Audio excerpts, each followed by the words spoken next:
Bharatiya Janata party माननीय प्रधानमंत्री श्री नरेंद्र मोदी जी के नेतृत्व में देश भर में कुछ अच्छे और निर्णायक काम कर रहे हैं। लेकिन सवाल ये है कि क्या केवल माननीय प्रधानमंत्री श्री नरेंद्र मोदी जी के प्रयासों से देश एक सशक्त राष्ट्र बन सकता है? देश में शिक्षा, स्वास्थ्य व्यवस्था की हालत सुधर सकती है? जिस प्रकार से हर साल भारत में पेपर लीक की समस्या भारत के हर राज्यों में भी आती है, क्या ये भी सुधर सकता है?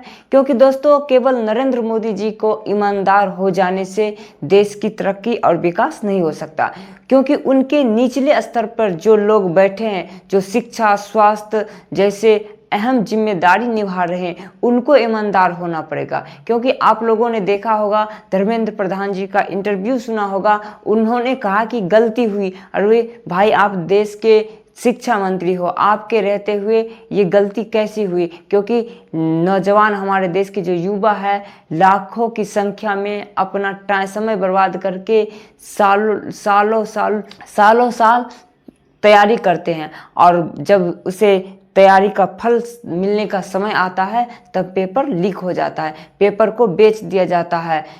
पेपर माफियाओं, कोचिंग माफियाओं के पास पेपर चला जाता है और वो मनमानी ढंग से उस पेपर को बेचते हैं, और इस पर हमारी सरकार कोई कार्रवाई नहीं करती।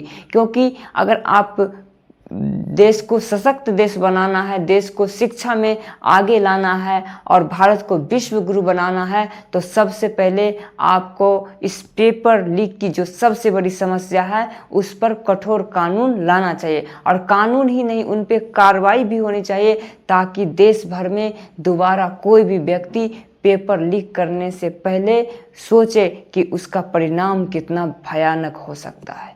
दोस्तों, धर्मेंद्र प्रधान जी शिक्षा मंत्रालय तो संभाल रहे हैं, लेकिन पूरे ईमानदारी के साथ कार्य नहीं कर रहे, क्योंकि अगर वो ईमानदारी से काम किया होता तो देश भर में पेपर लीक की समस्या नहीं आती।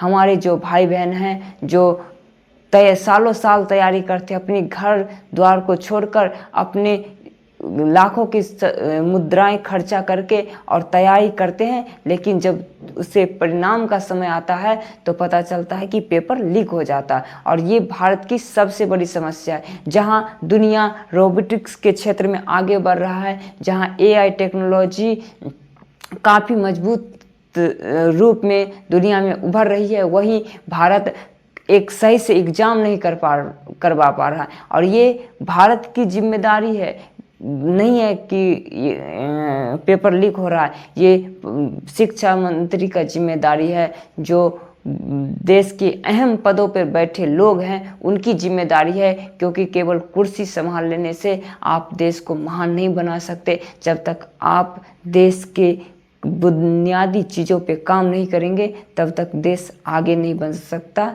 और धर्मेंद्र प्रधान जी से यही आग्रह है कि या तो आप शिक्षा मंत्रालय से इस्तीफा दे दीजिए, या पूरे ईमानदारी से माननीय प्रधानमंत्री जी के तरह पूरे ईमानदारी से कार्य करें और देश के नौजवानों के भविष्य को अंधकार में नहीं डालें। बहुत बहुत धन्यवाद।